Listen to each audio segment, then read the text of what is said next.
Hello and welcome to this installment of Winterthur Museum's Curator Quarantine Talks.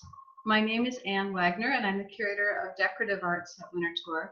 And I want to share with you a tiny exhibit that we installed this year that's very easy to overlook, called Made You Look. Curators, of course, are always interested in ways of seeing, of physical seeing and metaphoric seeing and understanding, especially when we're looking at art. We note how we see with all of our senses, like touch, our inner eyes, and our visual memories that also inform how we see, or maybe how we filter out things that we don't want to see. So I'm keenly aware today that we are quickly learning new ways to see. We're spending more time with digital screens. We are learning to look at our loved ones from a distance. Even my 20/20 eyesight is being protected by new blue light blocking lenses, so my work desk even looks different. Now on my screen, you are looking at a little detail of a watercolor that's in the museum's collection. It's a cartoon of Emperor Napoleon, probably painted by a German-American artist, and he is clearly looking through the wrong end of the telescope. And while the humor is, of course, that Napoleon doesn't realize this, there's probably a whole other layer of humor about setting imperial sights or maybe ambitions a little too widely beyond the scope. While this is funny to the artist and definitely to us today, Napoleon's elder brother Joseph in Point Breeze, New Jersey, of course, may not have seen it this way. So for the next few minutes, I want to share with you some of the historic objects we have that are focused on the visual act of seeing. And these are all drawn from Winterthur's collection of optical glasses and devices, and also artists' depictions of our lives with lenses like this one. I am going to click myself off the camera, but I'll be right here with you and you'll see me again at the end of my presentation. To orient you, I thought I'd just take you through the doors and the main doors of the museum, and then you would go in and turn to your left, and the house tours begin down this hallway, and you would stop right before the rotunda lecture hall. And there you would see this bow window that is anchored to the wall. It's an architectural window.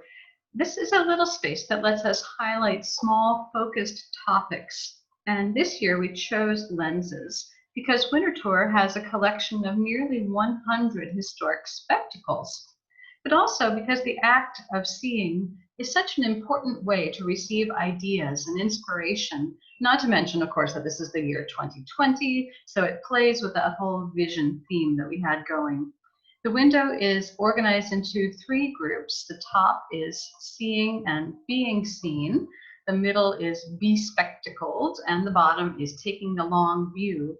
You might be able to see the red French opera glasses on the top shelf, or the stereoscope, both from the early 1900s. And then on the bottom shelf, an 18th century telescope in the center, or a naval octant that has colored lenses on the lower right. Seeing, of course, isn't easy always.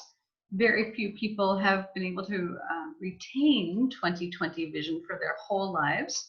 We have always had natural sight impairments or developed them with age or from injury. And optical lens grinding was making great strides by Benjamin Franklin's lifetime. You see him here wearing what they called temple spectacles. You might wear them to prevent your eyesight from getting worse as much as to correct your vision.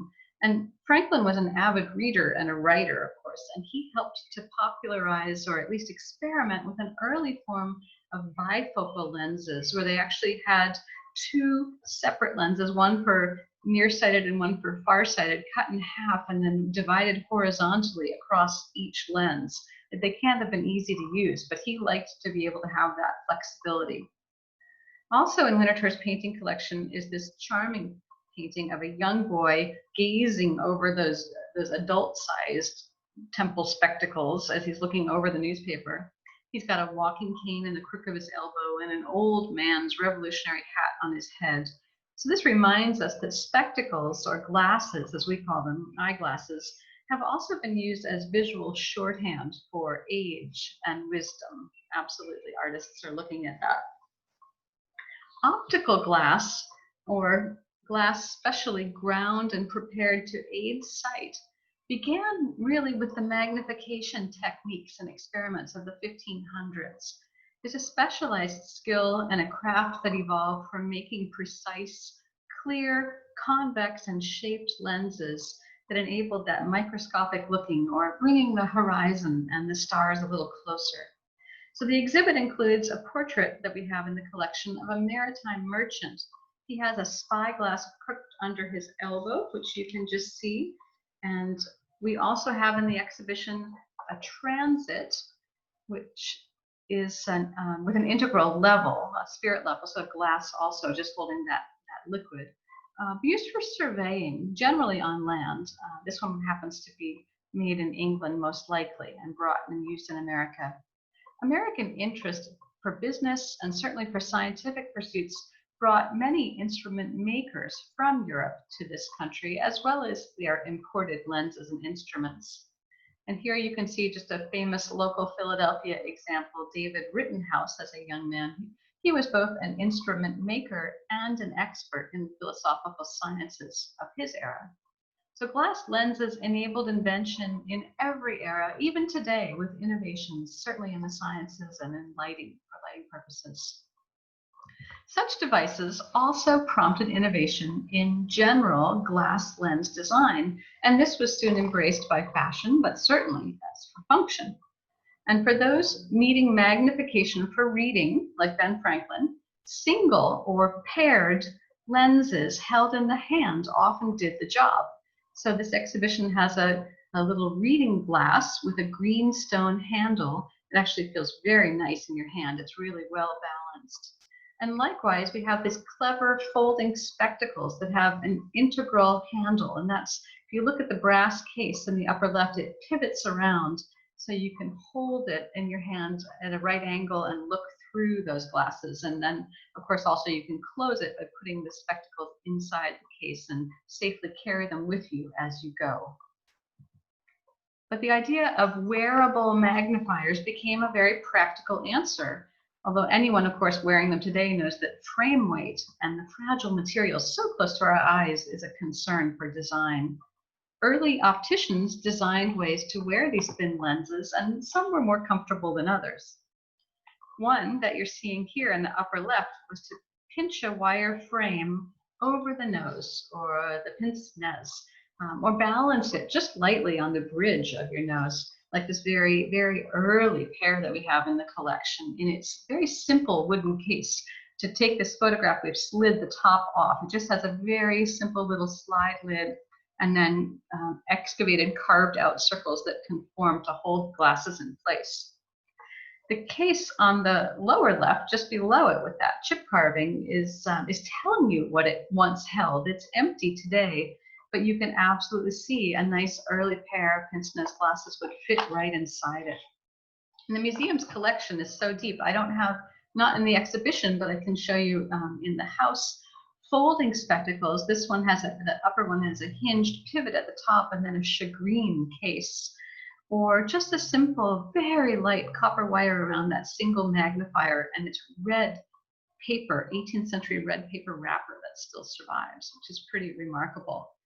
And although these all look really ancient to us today, it's fun to think about how the pince-nez had a fashion comeback in the 1880s. And that was much thinner and lighter steel frames and thin glass. This is actually in our library's collection. It's a trade card for the Spencer Optical Manufacturing Company from Chappaqua, New York in the 1870s. So they did have a comeback too. Metal, of course, makes a really durable frame to hold glass lenses, but tactility and weight and fashion also inspired innovation. And I'm showing you here two rounds lenses, that's the shape, is round lenses that are set in carved cow horn on the left. And that horn has been shaped and polished so beautifully and so thin just to hold those lenses. And on the right, from shaped tortoiseshell, such an extravagant use of tortoiseshell, and it's set in pacton or nickel silver, with those little tortoiseshell pads at the very back to go around behind your ears and to hold it onto your head. Both were made in China in the early 1800s, but European and American spectacle makers were using the same materials. And Winterthur also has 18th century, late 18th century European style. These are kind of a German design, a pair with hinged bows that are made from cow horn, like the one in the lower left, but dyed to look like tortoiseshell. This is in case you wondered how long ago horn-rimmed glasses were popular. I can give you this answer from our collection for sure. By the early 1800s, diverse, elegantly mounted shaped lenses offered new ways to see and to be seen.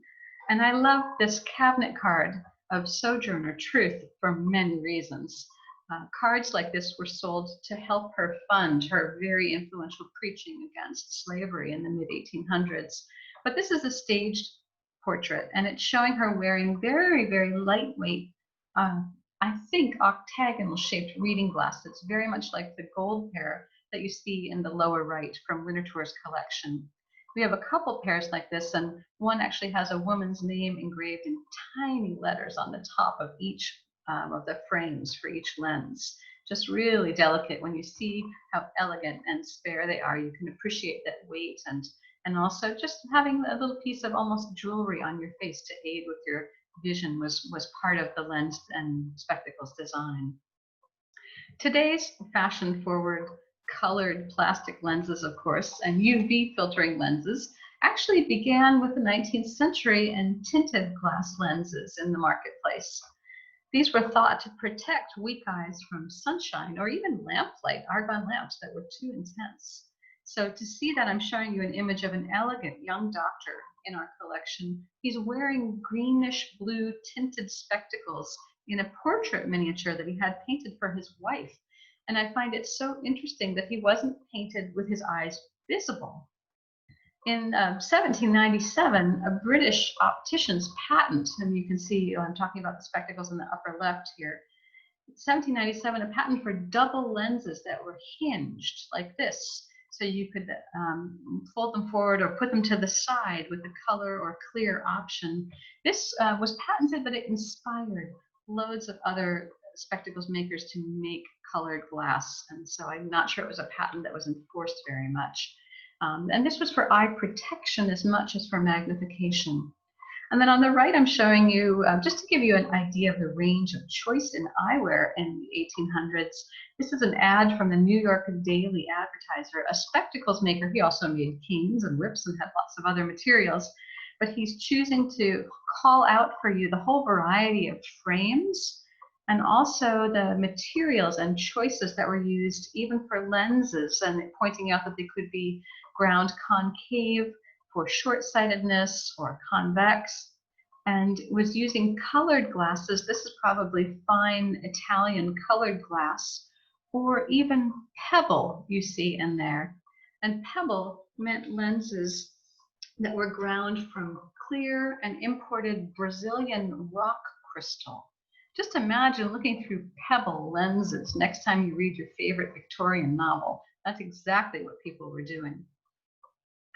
My last slide for you is a portrait of a woman who we wish was not so anonymous.